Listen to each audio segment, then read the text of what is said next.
Morning sunlight, 2 kids, and a stick that might as well be a legendary staff. The little boy charges forward, declaring himself a mighty wizard and launching magic at the so-called monster. The little girl plays along, growling dramatically and threatening to devour him whole. Then bonk. He smacks her on the head for real. She recoils, offended and betrayed.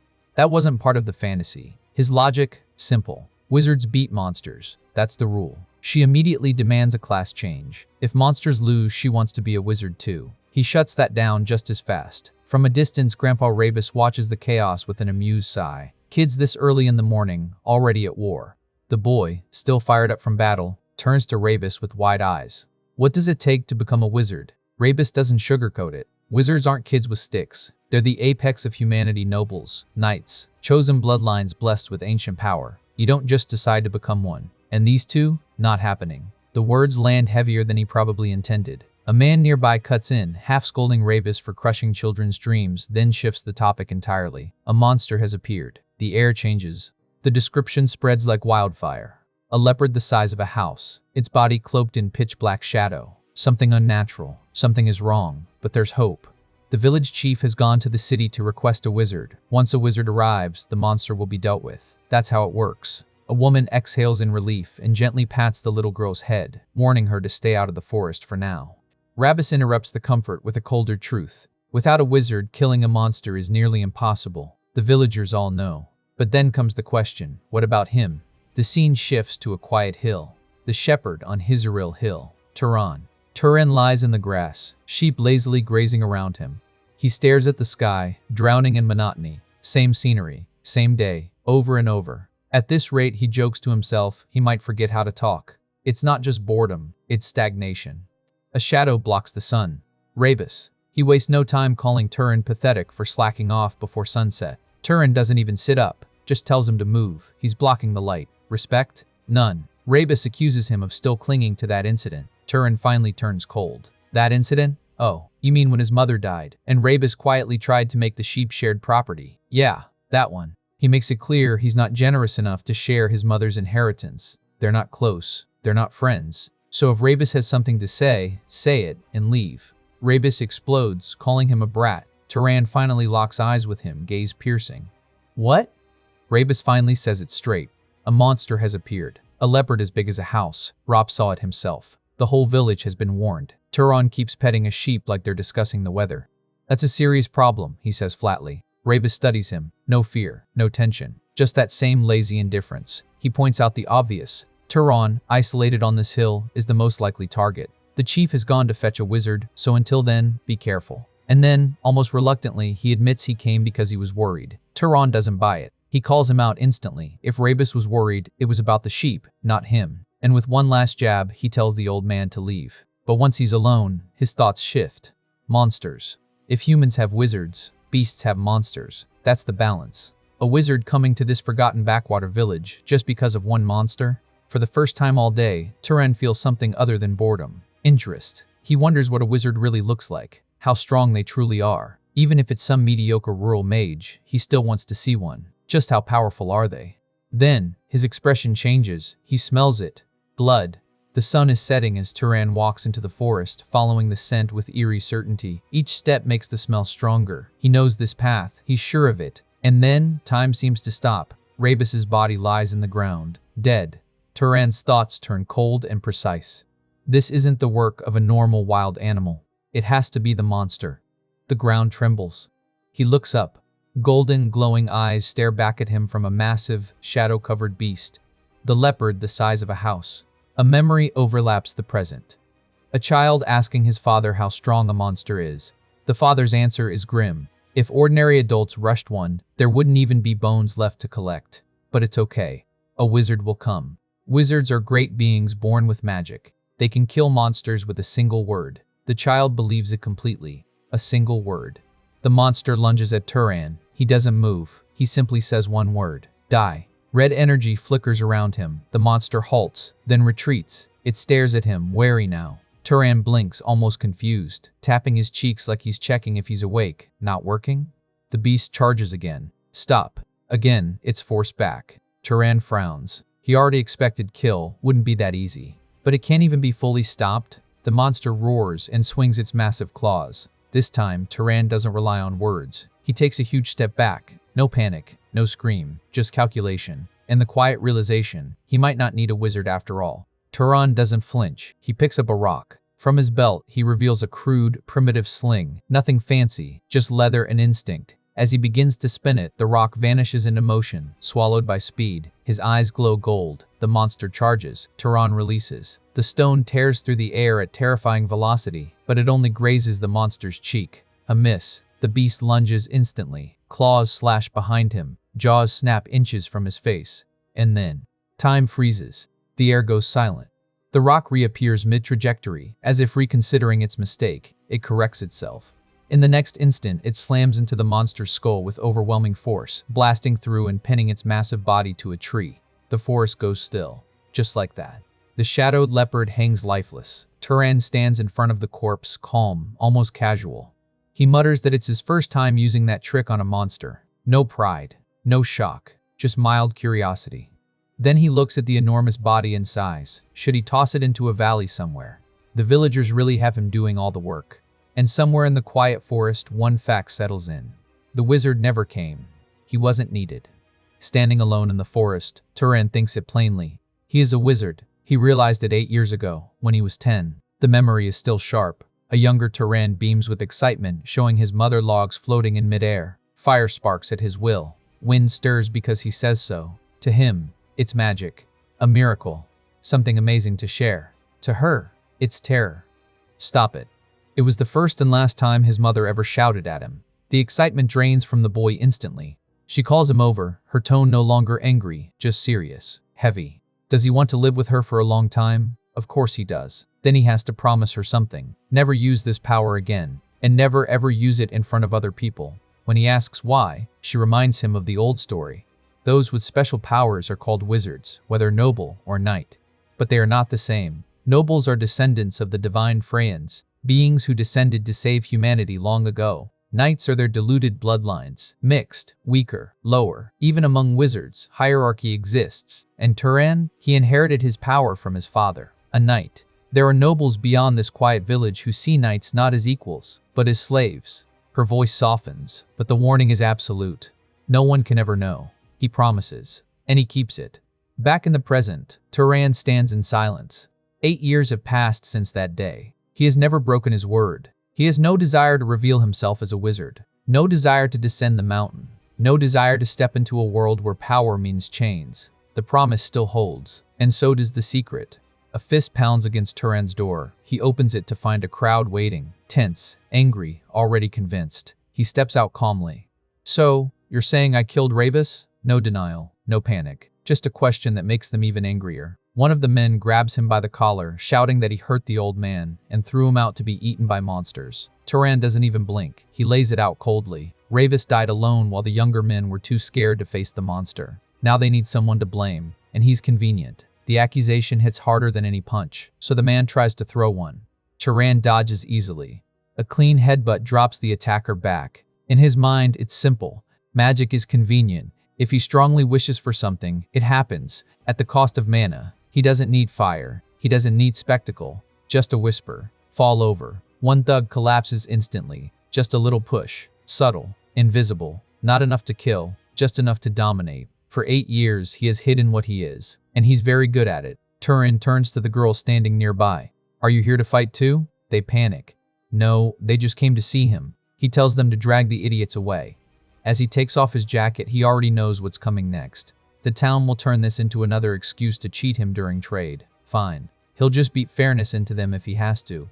He mutters that the thugs shouldn't be back anytime soon. Then, another knock. His expression darkens. They must be insane. He yanks the door open, furious, and freezes. Not a thug. A stranger. A man with a sword. Polite. Composed. Almost refined. He apologizes for the timing, saying he hoped to ask for a favor during his travels.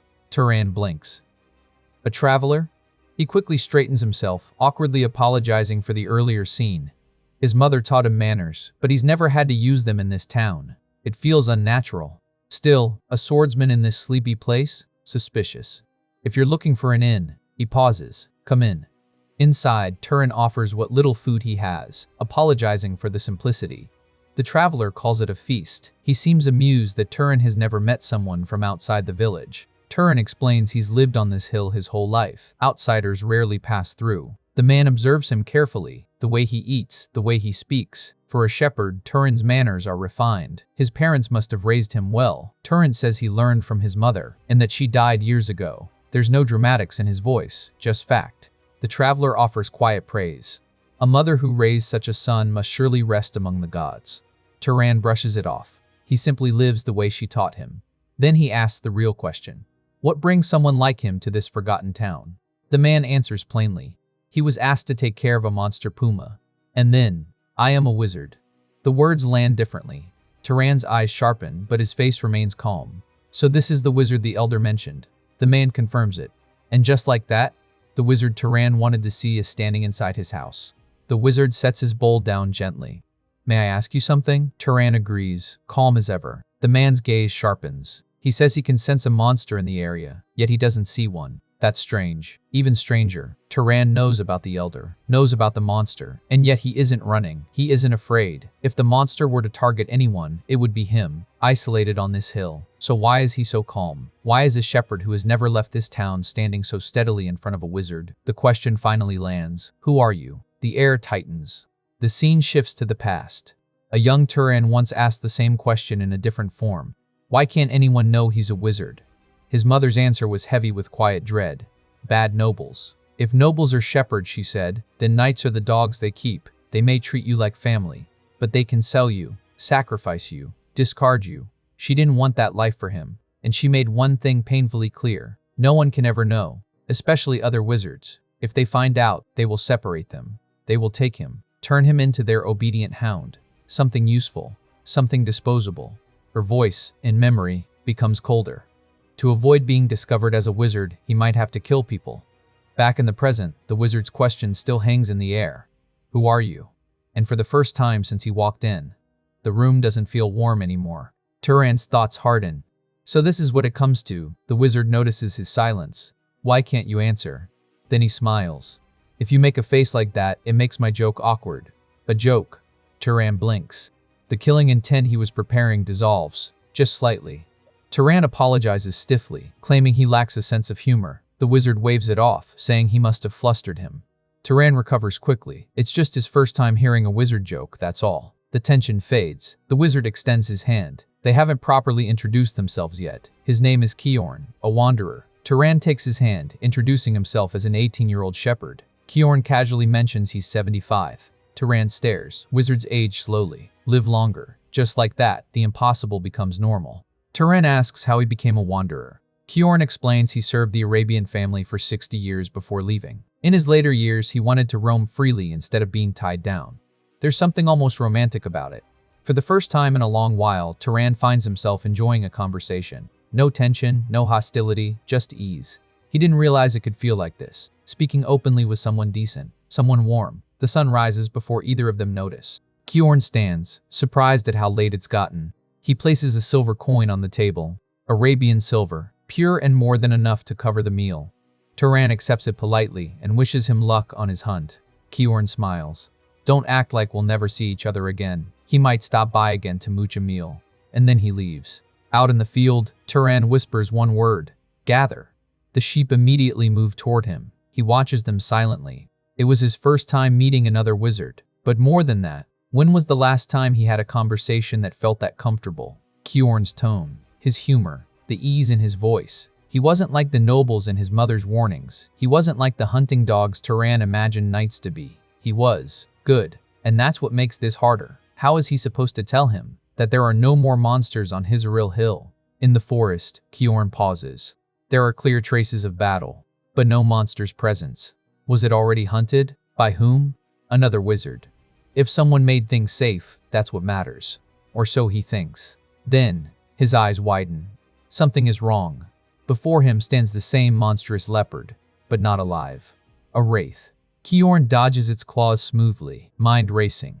If you don't absorb or disperse the mana from a dead monster's corpse, it turns into a wraith. Any wizard who hunts monsters should know that. The beast lunges again. He evades it mid-air. So whoever killed this monster was definitely a wizard. But why leave it like this? Ignorance, impossible. A novice who doesn't know something so basic couldn't have killed a monster of this level. Golden energy gathers in his hands, forming into the shape of a radiant arrow. Then there's only one possibility: intent. Whatever the reason, he has to destroy it. Kjorn releases the golden arrow. It should have ended it. Instead, the monster nullifies it. His eyes widen. His magic erased? That can only mean one thing. The Wraith's mana is overwhelmingly stronger than his. Then the monster melts into the shadows. Gone. Is it countering magic with magic? Where did it? Too late. It rises from his own shadow. Claws crash into him, sending him stumbling back 3 full steps. This isn't something a mere knight can handle. At minimum, it would take a lower-ranked noble to stand a chance. And somehow, in this remote mountain village, he's facing a wraith of this caliber. So this is where it ends. Kjorn grits his teeth. He won't die obediently. If he falls, he'll drag the monster down with him. A small golden sphere forms in his palm. He'll pour all his mana into one final strike. The moment it lunges, he'll stab straight through it. They charge at each other. Time freezes. Then, blue light floods the forest. A streak of blue energy pierces straight through the monster's head. Kjorn watches, stunned. A voice echoes calmly through the trees. "Are you alright?" Kjorn exhales slowly. A shepherd's joke is pretty startling too, Turin. Turin steps forward. "So you were a wizard?" "Yes, sir." No denial this time. Kjorn studies him carefully. Why didn't he say anything before? No, more importantly, why did he help? He could have walked away, left him to die. Turin hesitates, because the memory overlaps. Turin once asked Kjorn why he would go so far for villagers who could barely pay him. Kjorn's answer was simple: they're pitiful people, living on the frontier, trembling in fear without protection. A wizard inherits the power of a god, so they should live with pride in protecting the powerless. Not every wizard thinks that way, but he does. Back in the present, Turin smiles faintly. Doesn't everyone have their own way of living? The monster surges again. Both step back. Kjorn shouts that this isn't their level. It's a monster only a noble could fight. Turin needs to warn the village chief. Help evacuate. He'll hold it here. Even as he says it, Kjorn knows he's buying time he doesn't have. I talked big, but I don't know how long I can last. It's okay. Kjorn blinks. What? A rock, wrapped in blue energy. If that attack landed just now, I think it'll be okay. Korn's thoughts spiral.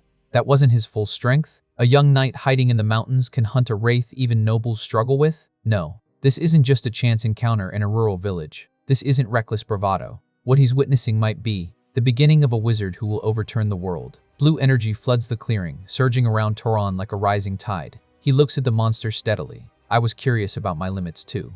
Golden energy erupts around Kjorn's clenched fist as he plants himself in front of Turin. He refuses to back down. No matter how talented Turin is, this opponent isn't something one person should handle alone. They need to combine forces. But before they can move, the monster suddenly materializes right in front of Kjorn, claws slashing down. At the last second, Turin cuts in. A surge of water explodes forward, smashing into the creature and hurling it away. Nice save. The golden glow around Kjorn fades. Reality sinks in. He couldn't react fast enough, couldn't counter that attack. If he steps in now, he'll only slow Turin down. His jaw tightens. If he can't fight beside him, then he'll make sure Turin's talent fully blooms. Meanwhile, Turin relentlessly blasts the monster's head with waves of water from a distance, but even he's starting to feel the strain. Damn it, the monster lunges again. Turin barely dodges by leaping into the air. Frustration flashes across his face. His plan isn't working. From afar, Kjorn shouts the truth. Physical attacks won't defeat it. As the creature charges once more, Turin demands an answer. What can kill it? Kjorn doesn't hesitate. Fire or lightning? Turin stretches out his hand, trying to ignite flames. Nothing. It doesn't work. Kjorn immediately realizes the problem. That's not what he meant. Applying magic to another being requires proper causality, the most basic principle of wizardry. And then a terrifying thought hits him. Does Turin not even know the fundamentals? Worse, was he the one who killed the beast and left it behind, allowing it to turn into a specter? The monster slams both fists down, but Turin evades again with raw instinct. Kjorn watches in disbelief. If that's true, does that mean Turin has never absorbed mana properly in his entire life, and he's still this strong? Kjorn shouts the correction. Don't just ignite something randomly. Create the fire, then launch it. A tiny spark forms in Turin's palm. Then it grows and grows. Kjorn's eyes widen. For a wizard, creating fire isn't difficult, but controlling it, that requires training. Years of it. Turan masters it in seconds. The fireball roars to life and shoots forward. It slams into the monster. The creature screams as flames consume its body. Kjorn doesn't relax. Stay focused. Keep pouring mana into it. Don't let the fire die. Burn every last trace of that wraith. Tyron stands firm, eyes locked on the burning monster as the flames continue to devour it. Kjorn watches from afar. Slowly, the creature collapses into nothing. We won. Kjorn stares at the remains of the wraith, disbelief washing over him. That creature was no ordinary specter. It should have required someone of noble rank or higher to defeat, and yet, Turin did it. The mountain shepherd stands before the corpse, calm but cautious. Is it really dead? Kjorn steadies himself and gives immediate instructions. If Turin doesn't want it turning into another specter, he needs to absorb its mana. Turin blinks. How? He steps closer to the corpse, stretches out his hand, and closes his eyes as he listens. Imagine draining something into yourself. A beat. Alright. Suddenly, green energy seeps from the corpse and flows into Turin's palm. His veins glow faintly as the mana rushes through him. He opens his eyes, like he's just discovered something natural. Kjorn watches, stunned. Tyron should feel a distinct sensation when absorbing mana, and yet, even seeing it with his own eyes, Kjorn can hardly believe it. Is this really his first time absorbing mana? Kjorn's mind races. After awakening, a person's mana grows gradually over time. The fastest way to develop is by killing and absorbing mana from monsters or other wizards. But this was Turin's first absorption, and he already wields magic at an absurd level. That means his latent potential is on an entirely different scale. This young man, Kjorn, straightens himself despite the pain and admits something unexpected. He's been incredibly rude. May he ask Turin's family name? Turin, completely unfazed, glances at him and casually tells him to clean the blood off first. Priorities. Later, inside Turin's modest home, Kjorn sits with his arm bandaged. He apologizes sincerely. For someone of Turin's caliber to help him like this, it's humbling. But Turin shuts that down immediately. He's not some great figure. He's just a shepherd who doesn't even know who his father is. So stop talking like that. Kjorn sighs, giving in. Still, why would someone so skilled choose to live as a shepherd? He doesn't mean to insult the job, but it doesn't fit him. Turin answers quietly. It was his mother's request, her final wish. Below the mountains live the nobles. If they discover you're a wizard, they'll use you and discard you. Kjorn doesn't mock that fear. He calls her wise. Turin didn't expect that response. But Kjorn explains, wizards carry immense power, and where there is power, conflict follows. 20 years ago, a devastating war erupted between the Arabian family, whom Kjorn served, and the great Zahar family. It was a slaughter. Of roughly 3,000 Arabian knights, over 900 died, nearly a third. Kjorn's voice grows heavier. Everyone close to him was among that third. His friend Denver, who dreamed of opening a laundry shop, his teacher Hartman, who always pushed him to improve, and his wife and son, all slaughtered by the Zahar family. He was the only one left. That's why Turin's mother wasn't wrong. A knight's life can be lost easily, treated as worth less than a commoner's. But she misjudged one thing, Turin's talent. Even with a broken arm, Kjorn admits he's a capable knight. And yet, it was Turin who defeated the Wraith, not an experienced veteran. Kjorn says it plainly. Turin's potential isn't at the level of an ordinary knight. At minimum, he already stands at noble rank, and among them, upper tier. Turin hesitates. His mother once said his father might have been a knight. Is that possible? Kjorn explains that talent doesn't always follow status. Sometimes a weaker child is born to nobles. Sometimes a noble rank wizard is born among knights. By that logic, Turin doesn't belong on this hill. He should step into the outside world. Turin asks one simple question. Why? Kjorn answers without hesitation. Because humans need nobles and knights, and humans are not yet the true masters of this world. Kjorn's voice grows firm again. Long ago, other races cast aside by the gods were pushed into the shadows, and they're still waiting for their chance to rise. Meanwhile, the nobles waste their strength fighting each other. That's exactly why this era desperately needs strong and virtuous nobles like Turin. Then he presses where it hurts. Turin isn't satisfied with life as a shepherd, is he? Turin doesn't deny it. Instead, he asks the real question. What would he even gain by leaving the mountain? Kjorn answers simply. That depends on what he wants. Wealth, fame, power, family, friendship, none of those are easy to find up here. Kjorn paints the picture. Turin could wander the world, destroying monsters that threaten humanity. Become an explorer, stepping into the unknown. Or even be adopted into a noble family and walk the path of power. For the first time, Turin doesn't brush it off. After hearing all that, maybe Kjorn has a point. It would definitely be more interesting than herding sheep. and for the first time in his life, he feels curious about the outside world. Still, Kjorn grows cautious. He doesn't want to fill Tyran's heart with false expectations. Whatever path he chooses, he'll support it. But first, there's something he needs to know. What is Tyran's bloodline ability? Tyran blinks. Bloodline ability? Kjorn apologizes. He keeps forgetting Tyran lacks basic magical knowledge. A bloodline ability is a noble element inherited from an ancestor. Freyan. It's what separates nobles from knights. He asks carefully, is there any spell that feels unusually easy to use? Or perhaps an innate ability that doesn't even require magic? Tyran hesitates. Just because he has some quirks doesn't mean he's strong, right? Kjorn clarifies. Simply possessing mana already enhances a wizard's physical abilities beyond normal humans. So Tyran lists what he has. A sharp sense of smell. And he's good at throwing stones. Kjorn nods thoughtfully. An exceptionally sharp sense of smell could qualify as a bloodline ability. Skill with throwing weapons. That's also a trait known in the Arabian family. But it's common, he asks again. Anything else? Tyran begins to think. But suddenly he notices something shift in Kjorn. The older knight's expression darkens, his head lowers. The air changes. Tyran asks why his face suddenly looks like that. Kjorn answers quietly. He thinks he knows. The Mana family, whose abilities most closely resemble Tyran's. Tyran asked for the name. Kjorn lifts his eyes. A great family, known as the Pursuers, the Hunters, the very family that once waged war against Arabian, the Zahar family. And just like that, Tyran's bloodline may be tied to the enemy that destroyed everything Kjorn once loved. The name lingers in the air. The Zahar family. Tyran's expression darkens as his thoughts spiral.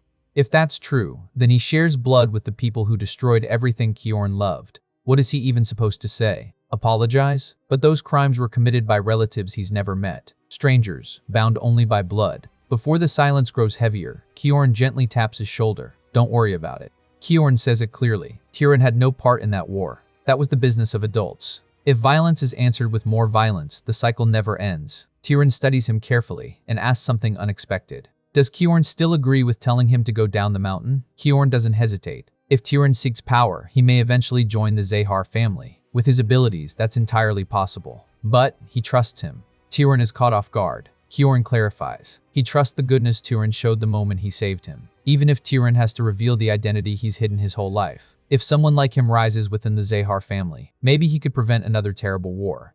Kjorn softens the weight of his words. No need to overthink it. Tyran hasn't even decided whether he'd join the Zahars, but Tyran has decided something. He wants to go down the mountain. Kjorn calls it a good choice. Still, Tyran adds one condition. Not now. He'll leave after Kjorn's wounds heal. Kjorn tries to brush it off as a scratch, but there's a faint smile in his voice. Tyran really is kind.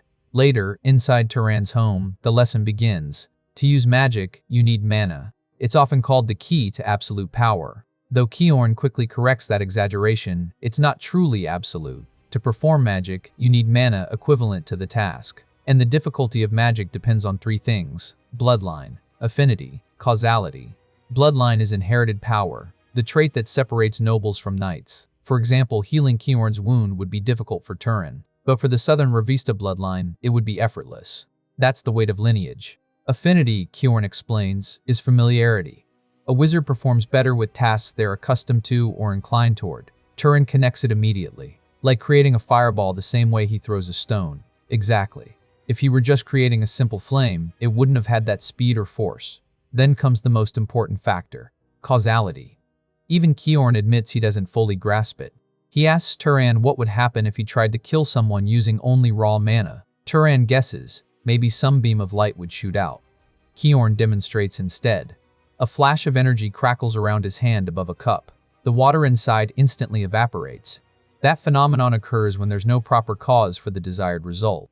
When the requirement becomes too unnatural, too forced. That's when magic destabilizes. Tyran thinks it through. If he wanted to kill someone, instead of just pouring mana into the wish for their death, he'd need to create a cause, like conjuring fire and shooting it. Because creating fire is more natural than simply willing someone to burn. Kjorn lights up. Exactly. With reasoning like that, Tyran could have been a scholar. But Tyran raises another question. He can control ordinary animals without effort. So why do magic beasts require something more? Kjorn answers simply, because of their mana. And just like that, the real complexity of the world beyond the mountain begins to unfold. Tyran exhales slowly. Magic really isn't simple. Kjorn nods. A smart wizard doesn't just throw mana around. He understands the principles behind it, the situation, the logic. Then Turan asks the question lingering in his mind. Does the Zahar bloodline have special magic too? Kiorn answers without hesitation. They are masters of stealth and tracking. And then he tells Turan to try. Turan stands, closes his eyes. I don't want to be seen. I don't want my sound or even my scent to be detected. Slowly, his presence begins to fade, not just visually. It's as if he's slipping out of the world itself. After a moment, his voice echoes faintly. Did it work? Kiorn's eyes widen. He can't see him at all. Turan slowly reappears. Kiorn exhales, shaken. He's only witnessed that ability a few times before, but it's always terrifying. During the war, that was the power Arabian knights feared most. An enemy you cannot see, cannot hear, cannot even smell. It feels unfair. But Kiorn reminds him, it isn't invincible. Kiorn decides it's time to teach him proper training methods. Turan hesitates. Isn't he teaching too much to someone from an enemy family? Kiorn answers simply. Turan saved his life, nursed him back to health, and more importantly, he trusts him. Bloodline doesn't define character. Word spreads quickly. The village chief is furious. Turan is selling the sheep and leaving? Then who will herd the goats? How can he make such a decision without discussion? Turan doesn't budge. It's his property. They can find another shepherd. He expects a fair price. Otherwise, he'll release every sheep and walk away. They're free to try catching them. Good luck. The chief clenches his teeth internally. Turan is the kind of man who follows through. There's no profit in provoking him. With a bag of money in hand, Turan walks beside Kiorn. He casually mentions the villagers still owe Kiorn compensation. Should he collect it? Kiorn refuses. Turan was the one who defeated the beast anyway. A quiet understanding settles between them. This is where they part. Kiorn apologizes for declining Turan's offer to travel together. He prefers walking alone. Turan accepts it, thanks him for everything. Kiorn calls his name one last time, tells him to take care. Turan responds respectfully. He hopes they meet again under happier circumstances. And so, the boy stands still, watching the old knight's figure grow smaller in the distance, long after he disappears from sight. Later, Turan would understand something about himself. Why he didn't like Kiorn speaking so formally. Why he felt a strange warmth around him, though he never lacked love from his mother. There was always a quiet, unspoken yearning for a father figure, for someone to show him what kind of man he should become. And without realizing it, Kiorn had stepped into that role, even if only for a short while. The mountain fades behind him. Now it's just desert and open sky. As Turan walks alone, he spots a small group ahead. Traveling merchants? Perfect. He approaches calmly, planning to ask for directions. But the moment he steps into their path, an old man with a bandaged eye speaks coldly. Who are you to block our way? Turan keeps it polite. He's traveling alone. He just wants directions to the nearest city. The bandaged man tells him to follow the road they came from. It'll lead to a city called Murray. Turan nods in thanks and turns to leave. But, wait, one of the men stops him. You're just leaving? If you receive something, you give something in return. Steel flashes. Every one of them draws a sword. And just like that, the merchants reveal themselves. Hand over the bag first. Turan exhales quietly. Bandits, huh? The men don't even deny it. So what if we are? The one-eyed leader steps forward, blade hovering near Turan's neck. This is the middle of nowhere. If someone dies here, who would know? They're even being generous. Hand over the bag and the cloak nicely. Killing and looting him would just waste energy. Turan listens carefully. Bandits who don't hesitate to kill. Memories surface. Kiorn's lessons. Bloodline. Affinity. Causality. Power needs proper cause. Violence answered with violence never ends. But this is different. The present snaps back into focus. Turan smiles. Calm. Almost polite. Then he says it plainly. He'll use them for practice. The bandit leader bursts out laughing. This crazy guy's talking like he's actually a wizard. One of his men eagerly agrees. Turan doesn't argue. He simply swings his hand. The air bends. Instead of summoning a gale from nothing, he shapes the surrounding wind and strengthens it. A compressed storm erupts outward, lifting every bandit off their feet and throwing them into the air. Mid-fight, his mind stays analytical. Shaping existing air consumes far less mana than forcing a storm into existence. Efficient. He didn't expect this much power with so little effort. Water drifts from his bottle, gathering at his palm. In seconds, it freezes into sharp arrowheads. 5 of them hover around him like obedient soldiers. He flicks his hand. One launches forward and pierces a bandit cleanly. Useful spell when water is nearby. Still, throwing a rock feels faster, stronger. Some instincts don't change. The one-eyed leader panics. They didn't know he was a wizard. They'll give him anything. Just spare them. But 4 surviving bandits try one last desperate ambush from behind. Turan doesn't even turn. He lifts his leg. The instant his foot touches the ground, 3 massive pillars of rock erupt upward, impaling them mid-strike. Silence falls. The leader stares in horror. Impossible. Turan stands in the center of suspended corpses, unmoved. Turan asks calmly, "Why attack without a plan? If he were just an ordinary traveler, he could just as easily have been a wizard." The leader trembles. Because Turan bowed. Even when they spoke rudely, he greeted them politely, so they assumed he was weak. Turan absorbs that information, thanks him. It was a useful lesson. The bandit, desperate, asks if he'll be spared. A single drop of water forms beside his head. Kioran's voice echoes from memory. Never show mercy to scum like bandits, people who harm others for profit without hesitation. There was a reason he said it so firmly. Back in the present, Turan stands before the final corpse. He understands now. 1 life spared out of pity could cost 10 innocent lives later. He exhales. He's already wasted too much time. The bandit's carriage tracks carve lines through the sand, wheel marks stretching into the distance. One thought repeats in his mind. He killed someone. Guilt flickers inside him, but letting them go wasn't an option.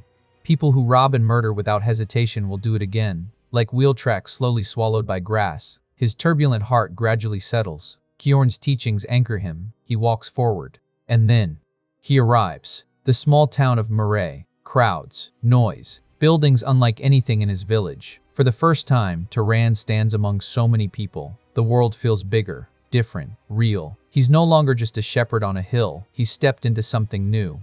Standing in front of a fruit stall, Turan clears his throat politely. "Excuse me."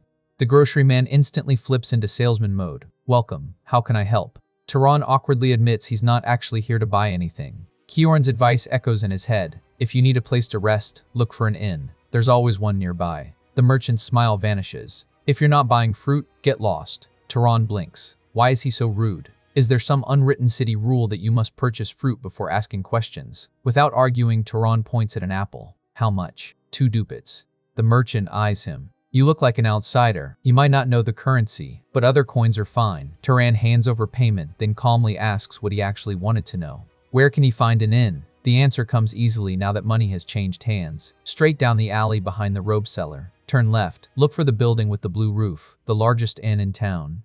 Inside the inn, a cheerful worker named Lena greets him warmly. Welcome. She even compliments his looks without hesitation. Turan cuts to the point. How much for 1 night? 16 ducats. He accepts immediately. But there's something more important he wants to ask. Lena tilts her head. Something? Are there any monster bounties nearby? Lena blinks. Monsters? Turan thinks it through. He needs to hunt monsters to absorb mana. And Kioran said killing monsters also earns money. Why isn't she answering? She finally responds. Nothing in this world is free. If he wants monster bounties, he should go to the town hall. Turan pauses. What's that? Lena laughs. You really are from the countryside. The town hall handles public affairs. Officials there are appointed by the city's lord, but it's probably closed by now. If he's looking for bounties, he'll have to go tomorrow. Lena studies him curiously. Is he a monster hunter too? Turan asks what that means. She explains, there's a rumor that ordinary people can become wizards by hunting monsters. Of course, only idiots believe that superstition. A hand suddenly taps Turan's shoulder. Superstition. A rough-looking man steps in. It's a fact. You can become a wizard by killing monsters. He saw it with his own eyes. He introduces himself boldly. Monster hunter Midan. Lena stares in disbelief. Midan? You're still alive? He grins. He won't die. Not until he becomes a wizard. Turan calmly removes Midan's hand from his shoulder. Midan just laughs. Oh, sorry. Turan doesn't waste time. Can I hear more about what you said earlier? You mean becoming a wizard by killing monsters? Midan's eyes shine with conviction. Wizards grow stronger when they hunt monsters. So by the same logic, if ordinary people kill monsters, they can become wizards too. The 4 of them hunt monsters for that very reason. One of the others nods confidently. That's right. Turan asks the obvious question. Then have any of you actually become wizards? Not a chance. In this city, there's only the Lord's wizard and 3 subordinates beneath him. Midan studies Turan. You said you wanted to hunt monsters, right? Your equipment looks terrible. Don't you even have a weapon? Without hesitation, Turan pulls out his worn sling. I do. Midan raises an eyebrow. A slingshot? Judging by how used it is, you must be skilled with it. Yeah. It's good for launching egg-sized objects at high speeds. Midan nods thoughtfully. With that, you could easily hunt rabbit monsters or Rubens. Honestly, we were just saying we needed one more ranged attacker. Want to join us? Turan answers immediately. No, but thank you. That night, lying on his bed, his thoughts swirl. There's no reason to hunt with them. What a chaotic day. He exhales deeply. He still can't believe he actually left the village. What happens now? Suddenly, a noise. Who is it? A memory resurfaces. Even in an inn, I can't lower my guard? Correct. Cities do not guarantee safety. Never let your guard down. I understand. Back in the present, Turan quietly grips the door handle. His other hand glows faintly with light. Ready. He opens the door slowly. Lena? She smiles casually. Were you already asleep? I thought the room might be cold, so I came to warm you up. Turan blinks. What? What do you mean by that? Lena steps closer to Turan with a sly grin. For a small amount of money, I'll do whatever you want. Turan, skeptical, asks, what if there's nothing he wants? Lena doesn't even flinch, placing her hand on his shoulder. Don't lie. I can tell just by looking at your face. Turan's expression humorously twists into a monk-like seriousness, leaving Lena staring in disbelief. A flashback to Kiorn shouting warnings echoes in Turan's mind. Don't do it. Be careful with inmaids and prostitutes. They carry diseases. Even if you have strong resistance, being careless can hurt others. His thoughts wander. Cities may seem cold-hearted, putting a price on even small bits of conversation, yet survival depends on staying sharp. Turan overhears Maidan talking to a subordinate. The subordinate asks why he tried to bring that inexperienced guy along. Maidan explains the young man wouldn't survive long alone, but his cocky attitude makes him perfect as bait. He reminds me of myself when I was young, Maidan admits. Despite the cynicism, there's a thread of care.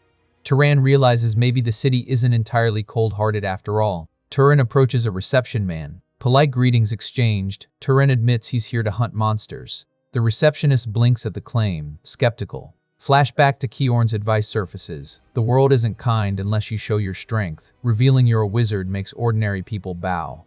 The receptionist hands Turan a picture. You can't take it with you, so just look and return it. Turan asks if it's a crow monster. The man scoffs. Does that look like a cat? He explains the law, leaving a monster corpse without dispersing its mana, turns it into a wraith. The maximum penalty is execution. Turan silently vows, I won't repeat that mistake. When he asks why knights don't hunt monsters, the receptionist dismisses him. Knights maintain city order. Monster hunting outside is for amateurs. Turan sets the picture on the desk. The receptionist mutters about another corpse piling up outside the city. Later, examining a freshly returned monster corpse, his disbelief is evident. This can't be. The receptionist, shocked, asks Turan if he killed it alone. Turan confirms. The bounty is handed over. You must have worked hard. Please get some rest. The corpse draws awe from the others. The blade wings remain intact. They can't believe someone brought back a blade crow in perfect condition. Turan asks if there are any other monsters worth hunting. The receptionist, startled, hesitates before realizing Turan might still be capable of more. Meanwhile, Lena praises him. 30 monsters in just 3 days. The most expensive items on the menu. She can't believe it.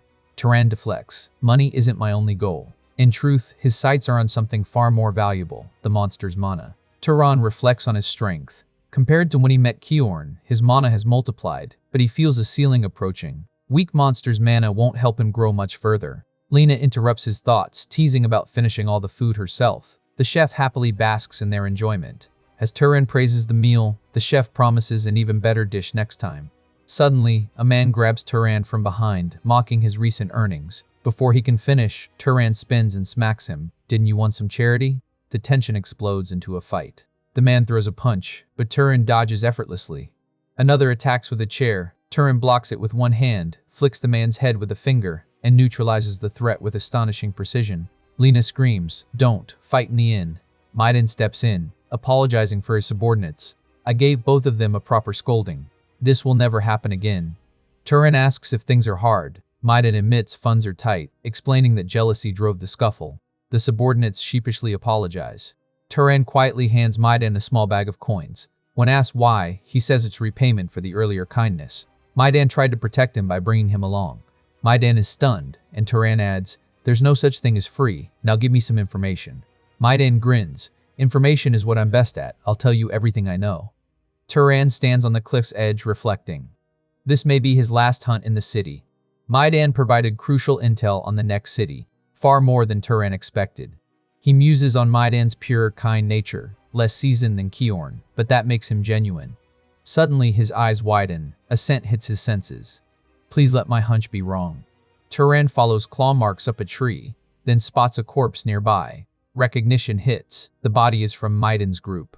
Horror replaces thought. The familiar face is Maiden himself. Turan chokes out. What in the world happened, Maiden? A faint sound cuts through the tension. Turan turns his head. One of Maiden's subordinates, barely clinging to life, mutters in disbelief. The rabbit? The answer stands a few steps away, drenched in blood. A small beast with glowing red eyes and claws sharp enough to shred bone. It's calmly tearing into another corpse when it slowly lifts its head and locks onto Turan. The moment he rises, it vanishes. No, it launches. The thing moves like a bullet. Turan barely twists out of the way as claws slice through the air where his throat just was. This is no normal monster. Turan steadies himself. It's fast. I almost got hit. No hesitation. He whips out his primitive sling and fires in one smooth motion. The stone shoots straight for the rabbit's skull and is cleanly deflected. The rabbit didn't even panic. It guarded.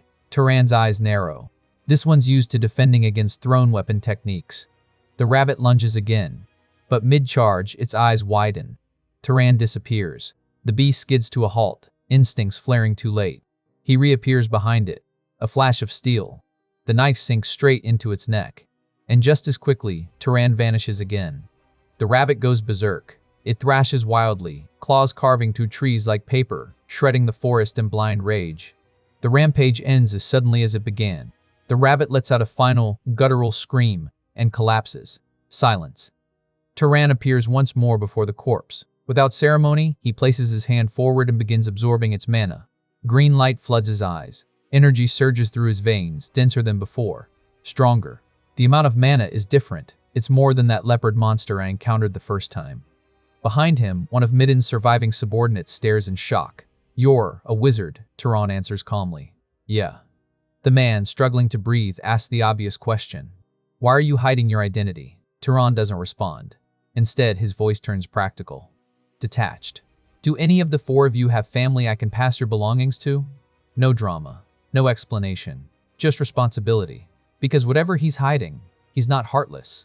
The memory resurfaces. Maidan once mentioned a nearby great city, Orem, a place with something rare, a library. The moment the word books was spoken, Turan's expression changed. Subtle, but noticeable. Maidan smirked. "Now you're interested. Thousands of books, knowledge beyond imagination. There was just one condition. Only wizards are allowed inside." Turan didn't hesitate. He'd made up his mind. He was going to Orem.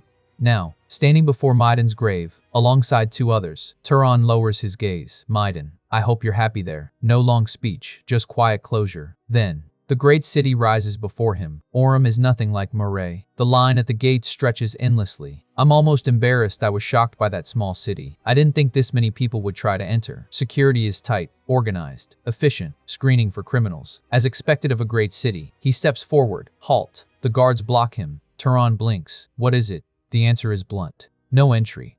"I've never seen clothes that filthy. Dust yourself off at least." So that's the problem. After a quick fix, Turan finally makes it inside. And there it stands. The library. Massive, imposing, almost unreal. So this is the library Maidan talked about. It's overwhelming. The structure feels unnatural in its perfection. It must have been built with magic, right? At the entrance, Turan addresses the guards calmly. "I'm trying to enter.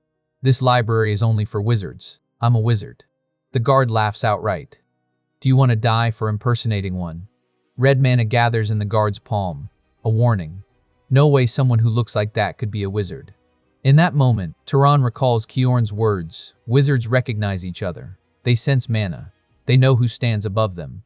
Turan releases it. Mana floods the space. Turan's eyes burn red as the energy surges outward, overwhelming and suffocating. The pressure alone forces the guard backward. He collapses before he can react. The second guard rushes to help. "I'm fine," the first insists, shaken. But inside, panic spreads. He's no ordinary wizard, at least noble class, or higher. The guard scrambles to his feet and bows his head immediately. "I'm Kenya, a knight of House Valtis." His tone has completely changed. "May I ask which house you're from?" Turan doesn't flinch. "Do I have to say to enter?" "No. But to use the library, you need permission from the Master of Valtis." Turan tilts his head slightly. "Meaning, I'll contact House Valtis." The gate didn't open easily, but now, they're the ones adjusting their posture. What was supposed to be a simple verification process somehow turns into this.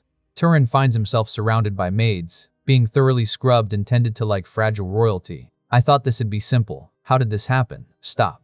The maids freeze instantly. "Yes, sir. Is it a problem if I wash by myself?" Their faces pale. If we fail to properly attend to an esteemed guest, we'll be punished. Turin exhales. Do what you want. He's fought monsters without blinking. This is somehow worse. One maid stares at him, eyes wide. Wow, amazing. Freshly cleaned and dressed, Turan barely recognizes himself. Turan tilts his head slightly. Is there something on my face? She flusters immediately. I momentarily lost myself because of your beauty, esteemed one.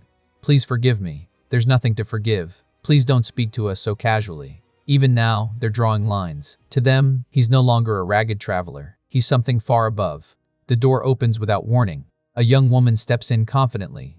So you're the guest who showed up looking like a beggar. Her eyes scan him from head to toe. After washing you up and dressing you, you look like a prince. Direct, amused, sharp. I'm Turan. I'm Azella. No hesitation, no formal stiffness. What house? For personal reasons, it's difficult to say. Azella pauses. Is that so? A small smile curves on her lips.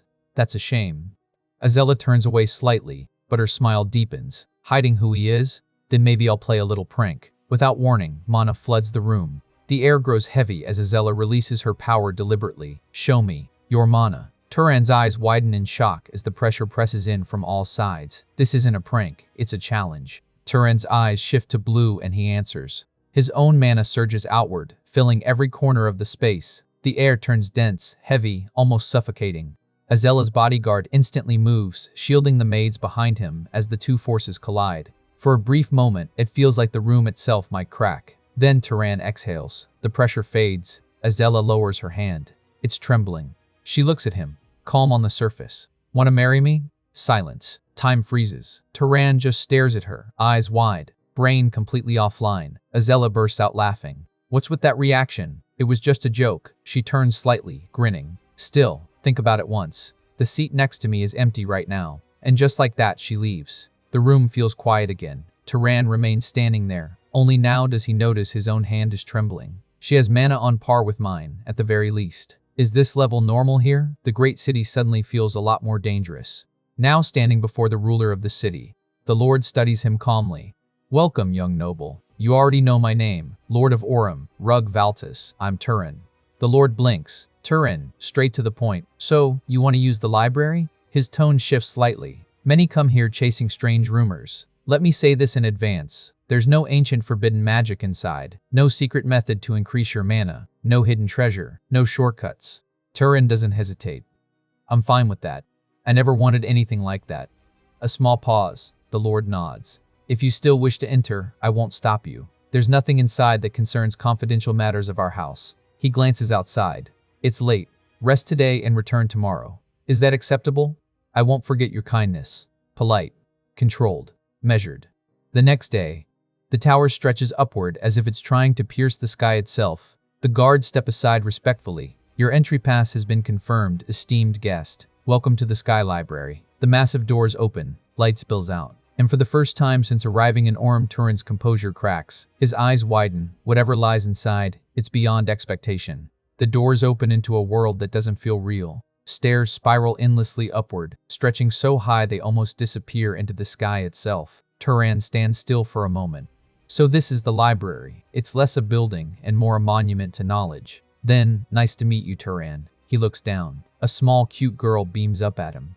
I'm the librarian here. By order of the Lord, I'll explain the rules. She raises a finger dramatically. The rules are simple. Turan just stares. A little kid is the librarian. She continues confidently. First rule, if you damage anything, you compensate. Second rule, no taking books out. And while you're using the library, I'll be watching you the whole time. Turan pauses. Alright, but when I'm reading, could you stand a little farther away? I feel uncomfortable. No reaction, just a bright smile. Then he asks carefully. If you're the librarian, you've read the books here too, right? Yes, finding what you need is what I'm best at. She leans forward, excited. What do you want? Romance, history, a mischievous tilt of the head, or since you're young, something erotic. I want to learn basic common sense about the world. There's a brief silence. Then, slam. A stack of books drops onto the table. A lot of books here are hundreds of years old, so they won't really suit your needs, but this section might help a little. Thank you. You're welcome. Turan picks one up carefully. He runs his fingers over the cover. So this is what a book is. No battlefield, no blood, no monsters, just paper and ink. For the first time, he's holding knowledge instead of a weapon.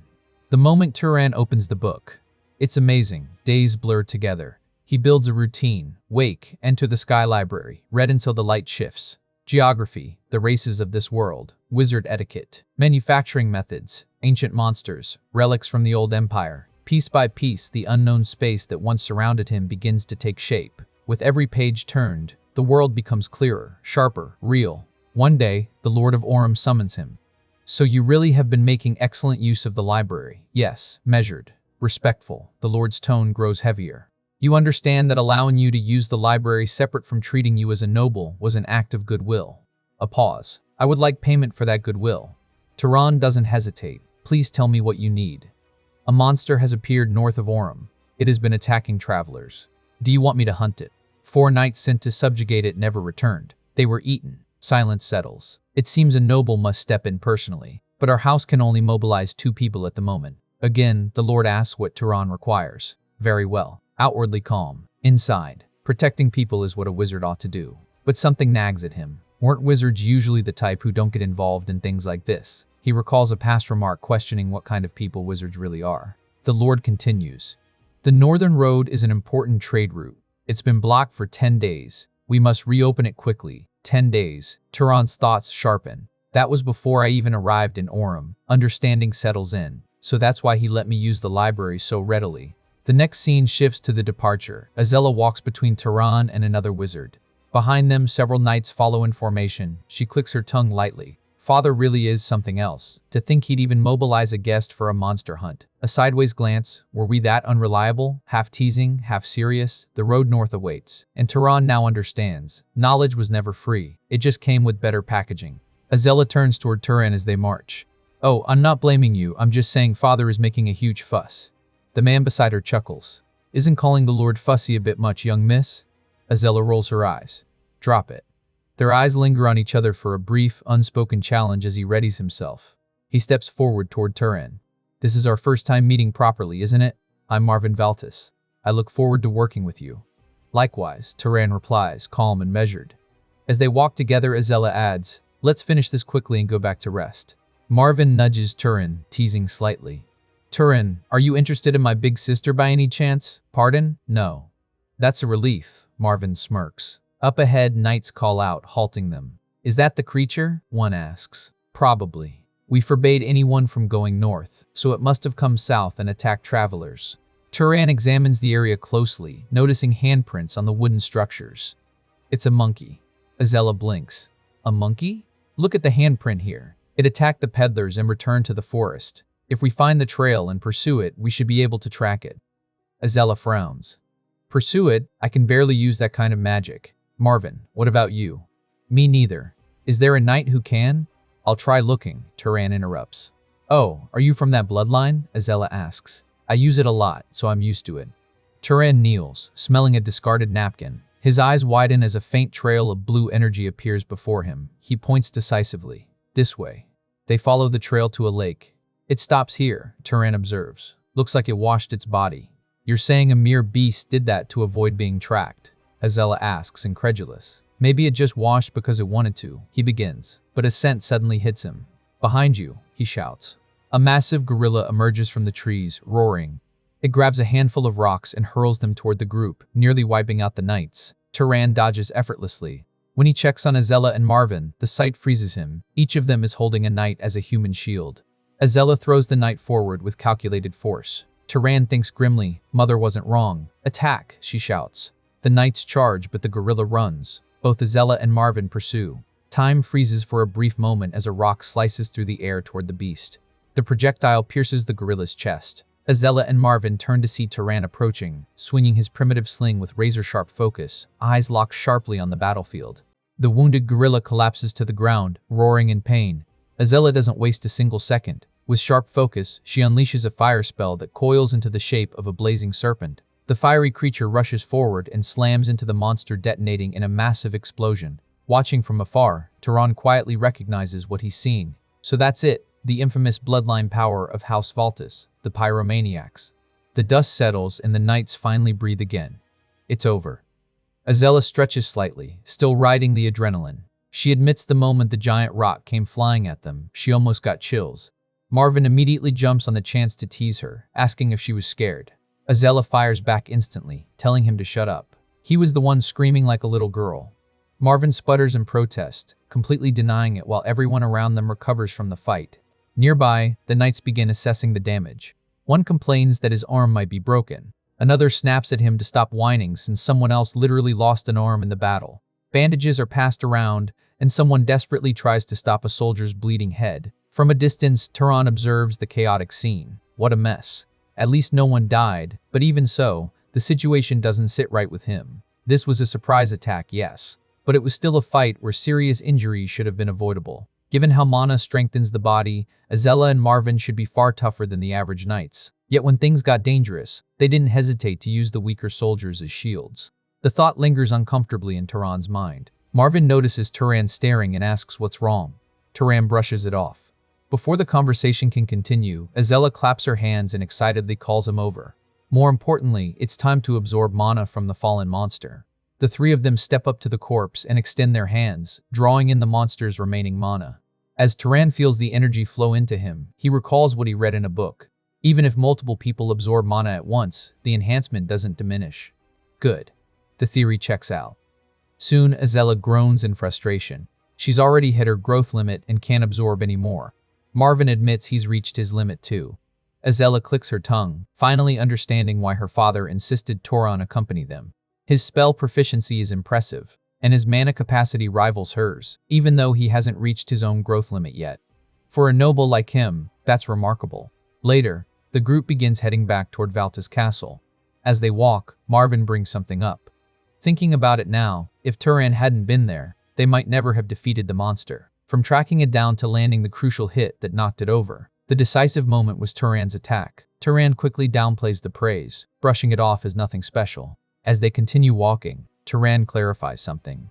If anything, he regrets reacting too late. The monster managed to strike first because he hadn't expected it to possess a search ability. Marvin is surprised. A search ability? Turan explains his reasoning. From what he learned, monsters sometimes awaken abilities based on their physical traits. The one they fought had unusually large hands and eyes, even though it barely resembled its original form. Those traits likely granted it the ability to throw objects with tremendous force, and perhaps the ability to see long distances or observe through the forest. Marvin is stunned that Turan figured all of that out so quickly.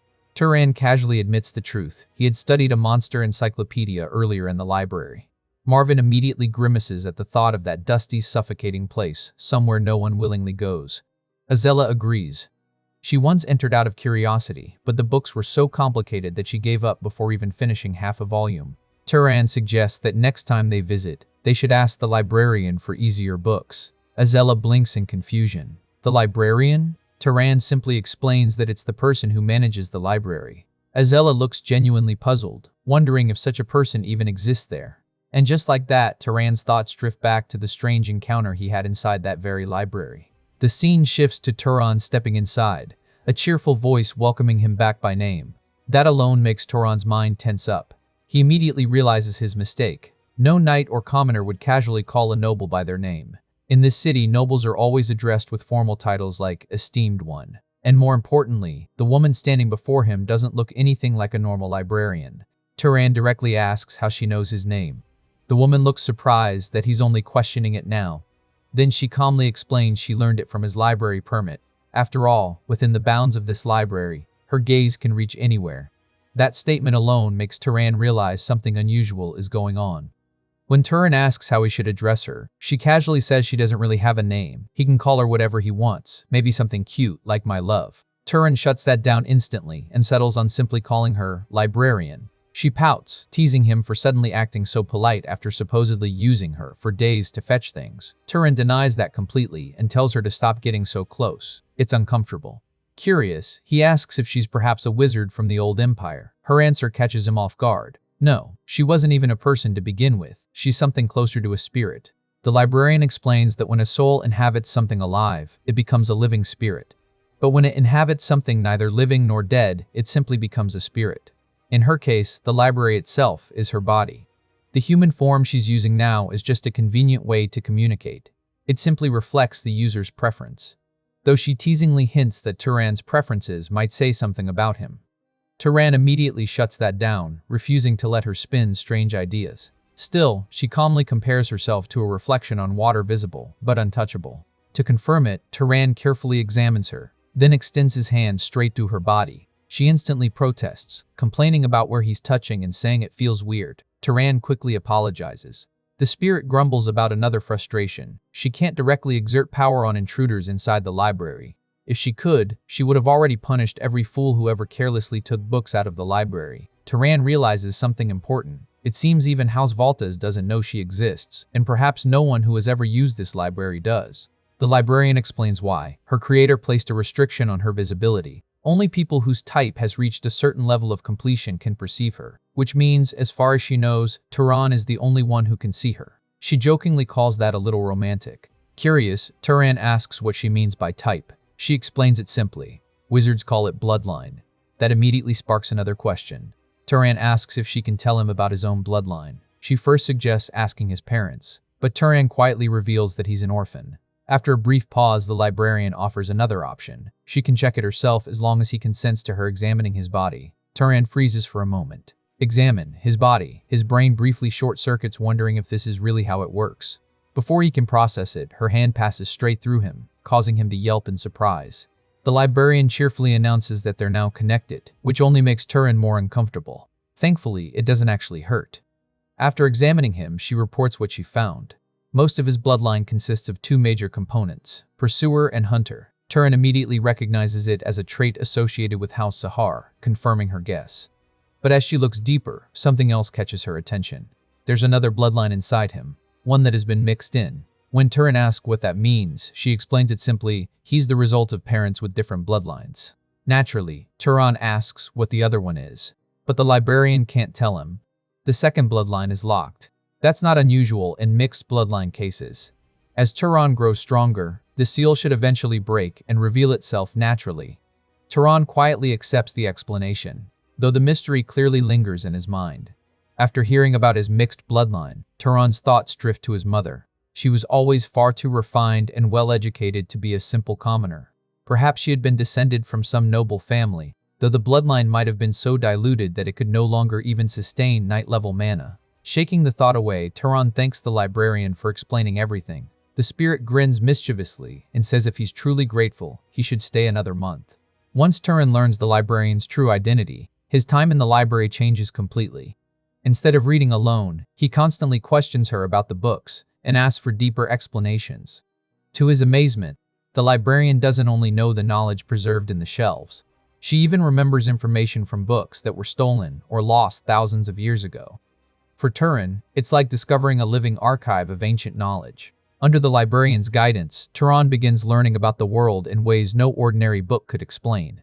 When he asks if there are truly countless invisible substances around them, she casually explains how one could see them, by floating water in the air and shaping it like a lens. To Turan, being taught the laws of nature so clearly is priceless. He learns that diseases come from microscopic organisms, that decay happens because these creatures feed on living matter, and that countless natural principles govern the world. He studies concepts like the refraction of light, heat created by friction, and even how the body is injured and heals. Knowledge that goes far beyond ordinary magic theory. Turan immediately begins experimenting. Placing an apple on the table, he tries applying what he learned about decay. The moment he touches it, the apple blackens and rots from the inside, as if time itself had consumed it. The librarian asks how it feels. Turan can't hide his amazement. It's not that existing magic couldn't do something similar, but understanding the underlying principles allows him to achieve the same results while using far less mana. Just changing the way he perceives the world has already improved his skill as a wizard. The realization leads him to a troubling conclusion. Perhaps powerful houses deliberately monopolize knowledge like this. If every wizard understood these principles, the elites would lose their advantage. No wonder the general level of knowledge keeps declining as time passes. The librarian quietly remarks that she's starting to understand why. Eventually, Turan announces that it's time for him to leave. The librarian looks genuinely surprised. Turan explains that the owner of the place has been subtly hinting for a while that he should move on. Suddenly, the spirit panics and lunges toward him, shouting for him to take her along. But she simply passes straight through him and crashes to the ground. Turan calmly asks the obvious question. Can she even leave the library? She admits she can't, then jokingly suggests he just stay there forever instead. She promises she'll take good care of him. Turan immediately declines. The librarian pouts, knowing he was never going to stay. Before he leaves, she gives him one last piece of advice. This land is filled with remnants of the gods, ancient legacies scattered across the world. If Turan searches for them, he might even encounter spirits who know more than she does. Turan promises he'll visit the library again from time to time. She shrugs as if she doesn't care, but he can tell she's only pretending. With a small smile, Turan reassures her. After all, there are still countless books in that library he hasn't read yet. Leaving the city of Orem, Turan walks down the road alone. From the continental map he found in the library, he knows that the base of House Sahara lies to the east, within the vast Enril Desert. That will be his next destination. If he goes there, he might finally uncover clues about his parents. With that resolve, Turan sets off toward the desert. Turan moves quietly through the forest, his thoughts calm, despite the long journey. 18 years have already passed since the clues he seeks were left behind. If they were going to disappear, they would have vanished long ago. Sitting by a small bonfire, cooking a simple meal, he concludes there's no point rushing now. If the evidence still exists, it won't suddenly vanish just because he arrives a little later. Continuing through the woods, leaving the corpses of slain monsters behind him, Turan suddenly hears something. Instantly alert, he slips into the bushes to observe. In the clearing ahead stands a massive golden-haired stallion fitted with a saddle. Behind it, a man sits unconscious against a tree. The situation is odd enough already, but the stallion doesn't look like it's attacking him. If anything, it seems to be guarding him. Watching from a distance, Turan spots the real threat, two dark elves facing the stallion.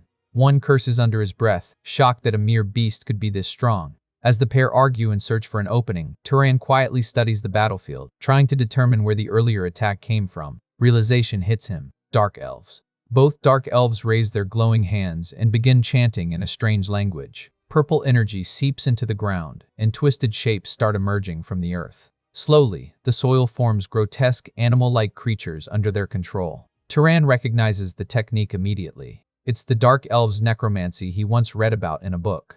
From his hiding spot, Turan debates whether to interfere. Maybe the unconscious man attacked them first. Maybe this isn't his fight. But then his eyes widen as he sees something disturbing, one of the dark elves casually chewing on a human hand. When the other complains and asks for a piece, the reply is simple: eat your own. Turan's gaze sharpens. Any doubt vanishes. Activating a concealment spell, his body fades from sight as he silently approaches. While the dark elves continue their grotesque conversation, one even complaining that the humans she killed were too hairy, judgment suddenly falls from nowhere. The male dark elf's head explodes without warning. Blood sprays across the female dark elf's face as she freezes in shock.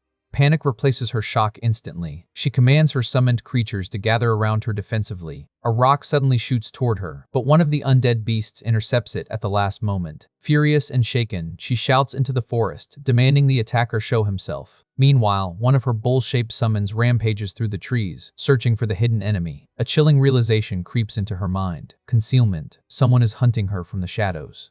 The dark elf summons a fox-like creature beneath her feet and smirks, confident in her counterattack. The beast releases strange waves of energy that ripple through the forest, disrupting concealment magic. Slowly, Turan's invisible form fades back into view. The dark elf immediately points at him and screams in triumph. She's found the hidden attacker. Without hesitation, she orders her creatures to kill him. The fox and the bull charge at once. Turan reacts instantly, summoning a blazing fire element in his hand and launching it toward them. The fox nimbly dodges the attack, but the bull barrels straight through the flames like it doesn't care. Turan barely avoids its charge, jumping sideways at the last second. Turan hits the ground hard but forces himself to think fast. At least he managed to kill one of the dark elves earlier. Facing two would have been far worse. His relief doesn't last long. The fox suddenly bites into his leg. He kicks it away, but by the time he turns back, the bull is already right in front of him. The beast slams into him with crushing force, launching him straight into a tree. Turan crashes down, blood spilling from his mouth as the impact leaves him barely standing. Watching him struggle, the female dark elf mocks him, shouting that he deserves this for killing her kin and promising he'll soon beg for death. But before she can enjoy her victory, something massive bursts into the scene. The golden stallion charges forward and slams its hooves straight into her face. She screams as the creature relentlessly kicks her into the dirt. Her summoned beasts immediately abandon Turan and rush to defend their master, all three attacking the stallion at once. Bruised and furious, the The dark elf drags herself up from the ground, swearing she'll kill them both for humiliating her. But her threat ends abruptly. A flash of blue light streaks through the air so fast it's almost impossible to see. In an instant, her head explodes. The body collapses lifelessly to the ground. With their master dead, the summoned creatures melt away into pools of black liquid. The battle finally ends, but Turan's strength is nearly gone. Exhausted and wounded, he drops to one knee, the grim thought crossing his mind that he might actually die here. Then the golden stallion walks up to him. Turan gently presses his forehead against the creature's head, a quiet gesture of gratitude after everything that just happened. With a tired breath, he murmurs his thanks to the unlikely savior. The unconscious man finally stirs and opens his eyes, only to scream the moment he sees Turan standing nearby. Turan calmly reassures him that he's awake now. Still shaken, the man demands to know who he is. Turan simply explains that he came across the scene while the dark elves were attacking and stepped in to save him. The golden stallion walks over and gently sniffs its owner. The man relaxes and pets the horse's head, calling her by name, Tilly. Watching the interaction, Turan remarks that she's an incredibly intelligent animal. Not only did she protect her owner, but she also knew to move him somewhere safer while he was unconscious. The man expresses sincere gratitude for being saved and introduces himself as Aziz of the Burke family. Turan gives his own name in return, then asks the question that's been on his mind. Why were the dark elves attacking him in the first place? Aziz explains that there was no clear reason. He had simply been traveling with his servants and knights when the dark elves suddenly attacked without warning. The brutality of it still shocks him. He had heard stories about other races being violent, but never imagined it would be this extreme. His voice grows heavy as he apologizes for losing his composure. The people who died protecting him were incredibly precious to him. When Turan asks if they were family, Aziz shakes his head and explains they were the knights and servants who accompanied him on this journey, people who had practically raised him since he was a child. Listening to him, Turan quietly reaches a conclusion in his mind. Aziz seems like a genuinely good person. Turan asks how many dark elves attacked them. He mentions that he killed 2 during the fight.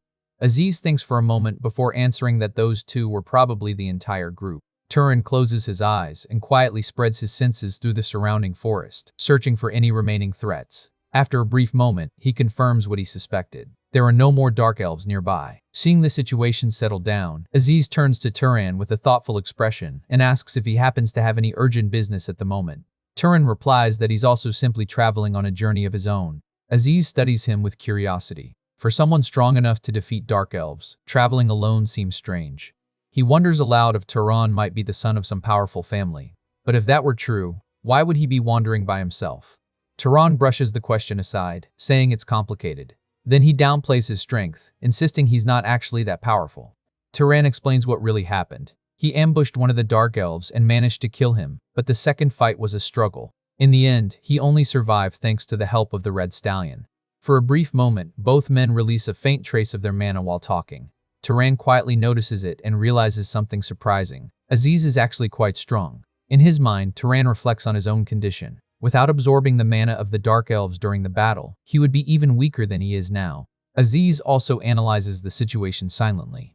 Based on Turan's strength alone, fighting 2 necromancers should have been impossible. That leaves only a few explanations: extraordinary combat instincts or perhaps a rare bloodline. But if Turan really possesses something like that, why is he wandering alone? After thinking it over, Aziz makes an offer. If Turan doesn't have a fixed destination, he'd like to invite him to the Burke family estate. It would allow him to properly repay the man who saved his life and escorted him safely back. When Turan questions what kind of payment he means, Aziz proudly explains his family's background. The Burke family serves as vassals to the great House of Arabian in the north and has produced skilled enchantment artisans, for generations craftsmen who specialize in creating magical artifacts. To repay his debt, Aziz promises something valuable. They will craft a magic artifact perfectly suited for Turan. The 2 stand quietly before freshly made graves. The air is heavy, unfinished. Aziz admits he can't send his fallen men back home. It's just not possible. Then, unexpectedly, he thanks Turan. Not for saving him, but for not judging him. He confesses it plainly. Crying like that, as a noble, must have looked pathetic. That's what he was raised to believe. Turan doesn't hesitate. That kind of thinking makes no sense to him. Aziz recalls his father's teachings. Warriors who die for truth go to heaven, so mourning them is weakness. A true noble keeps moving forward, no matter the loss. But standing here now, he can't accept that. If being strong means not grieving your own people, Then maybe he doesn't want to be strong at all. Turan shuts that down immediately. That's not weakness. That's compassion. The moment softens. Then Aces shifts the mood, suggesting they drop the formalities. They're close in age anyway. A hand reaches out. Let's travel as friends. Turan looks at it for a second. Friend. Then he takes it. I will look forward to it too. Later, during their journey, Aces casually asks if they should rest. Turan, however, is more interested in the strange metal box nearby. A cooler. Simple explanation, but still oddly impressive. Aces proudly explains, food stays fresh for a week, can even be frozen. He keeps listing off the absurd collection of magic artifacts they're carrying. Water dispenser, auto shelter builder, proximity alarm, even a self-cleaning outfit. Turan's inner reaction is simple. Yeah, these are definitely not normal items. Still, he jokes, just the shirt alone would be enough payment for saving Aces. Aces doesn't even entertain that. His life is worth far more. And when they get back, he promises even better rewards.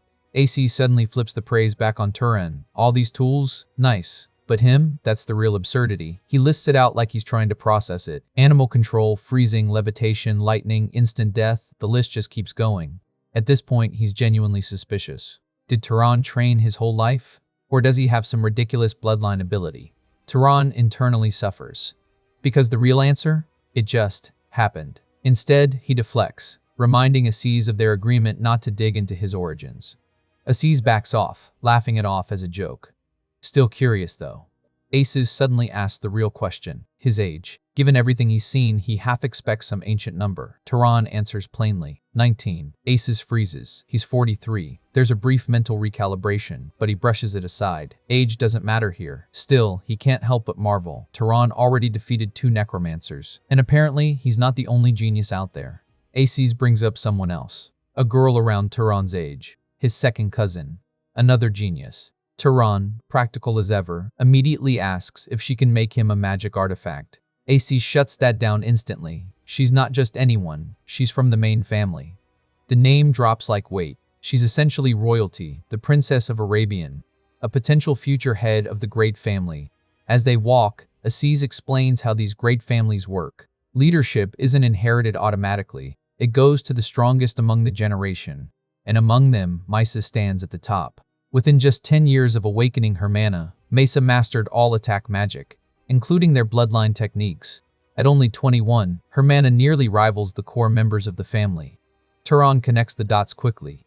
With that level of power, did she inherit mana from the dead? Aces confirms it casually. When his uncle died, she absorbed his mana. That's just how things work. Turan's thoughts sharpen. No wonder great families stay at the top. Aces points ahead.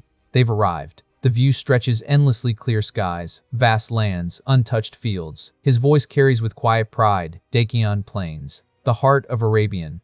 The moment they enter the Berksibilan estate, the tone shifts completely. Aces's mother rushes to him, worried, and he immediately breaks down, hugging her and crying like a child. Turan watches in silence. This man is 43. Yeah, his brain refuses to process it. Even Aces's father steps in, reminding him to mind his reputation. At least call her mother, properly. Embarrassed, Aces quickly straightens up, then introduces Turan as both his friend and the man who saved his life. That changes everything.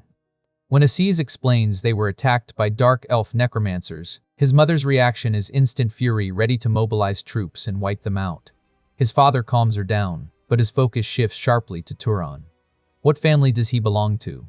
Turan answers honestly. He doesn't know. Born to a commoner mother. No idea who his father is. The atmosphere tightens. Aces is shocked. This is the first time he's hearing it. Turan brushes it off. Not something worth talking about. His mother, however, quickly regains composure. She acknowledges the debt and offers a reward, but not hospitality. Instead of staying in the estate, Turan will be placed in the finest inn outside. The reason? A distinguished guest is currently staying, and someone of unknown background isn't exactly welcome inside. Aces immediately protests. This is the man who saved his life. But rules are rules.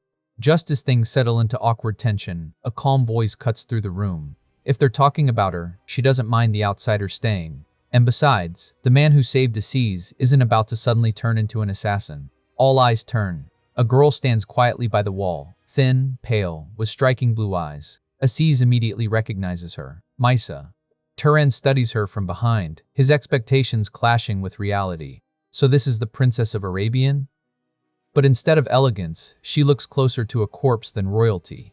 Then she casually drops the real reason she's here. She was nearly assassinated and came here for refuge. Turan's reaction? A subtle side-eye. Of course it's something like that. Aces can't hide his shock. An assassination attempt inside the main estate? That place is supposed to be untouchable. Mesa doesn't seem surprised at all. Where there are people, there are flies. And in her case, plenty of them. Clearly exhausted, she ends the conversation and heads off to rest. Good night. The room goes quiet for a beat. Then, Aces's mother speaks again, tone completely different from before. She calls for the maid and gives a new order. Prepare the second best guest room in the estate for Turan. Turan wakes up in a room that screams nobility. Soft bed, polished space, everything just too comfortable. Later, he wanders the castle corridors, taking it all in at his own pace. Then his name echoes behind him. Aziz, already up, casually calls out, surprised but not really. Figures he'd be awake early. Turan gestures toward something nearby, his attention clearly caught. A magic lamp. Aces shrugs it off like it's nothing. Just something they made as kids while practicing enchantment magic. Then, just as casually, he offers one. They've got plenty lying around. Turan pauses, then declines. Tempting, sure, but he's not about to act impressed over something they treat like spare clutter. Without warning, a streak of yellow lightning tears across the sky outside the window. Turan's gaze sharpens instantly, drawn to it. That wasn't natural. Aziz glances over, completely unfazed. Looks like Mesa is training again. As diligent as ever. Turan keeps watching the storm, connecting the dots. So that's it, the Arabian bloodline magic. Aziz confirms it casually. The storm bloodline. Aziz admits it openly. He doesn't hate his own abilities, but compared to hers? Yeah, there's envy. That kind of power makes you look like a god. Turan watches the lightning, curiosity rising. Just how strong is she, really? Aziz suggests they go watch. Turan hesitates. It's probably not wise for an unknown outsider to approach someone like her. Aziz brushes it off. He'll vouch for him. But then the truth slips out. He's curious too. Not just about Misa, but about who's stronger. Turan or her. Turan immediately calls him out, and Aziz surprisingly doesn't deny it. Years ago, when they trained together, he developed a bit of resentment. Now, he just wants to see her lose. At least once. Aziz calls out to her like nothing's changed. Misa turns, calm as ever, immediately noticing the unfamiliar face beside him. Turan introduces himself respectfully, but she already knows his name. So why are they here? Aziz plays it casual, just saw her training and thought they'd join in, like old times. Misa pauses, then remembers, and instantly fires back. The old times, where Aziz ran off crying because she mastered in 2 tries what took him a week. Turan nearly loses it. He's this close to laughing. Aziz catches it. Yeah, not amused. Trying to recover what's left of his dignity, Aziz pivots fast. He introduces Turan properly this time, calling him a once-in-a-lifetime talent, then drops it. A duel. Misa blinks. Did he really just suggest that? Without warning, golden energy begins to gather around Misa. Her blue eyes glow cold, distant. The air shifts. Turan instinctively looks up. The sky responds. Lightning crashes down, not randomly, but as if it's answering her. Then it hits him. Not just power, pressure. Her mana floods the space, heavy and suffocating. Turan freezes. His body won't move. His legs barely hold him upright. This isn't something you measure. This is something that overwhelms. And just as suddenly, it's gone. The sky clears like nothing happened. Turan stands there, barely steady. Misa watches him for a moment, then speaks calmly, almost apologetically. It would be difficult for him to duel her.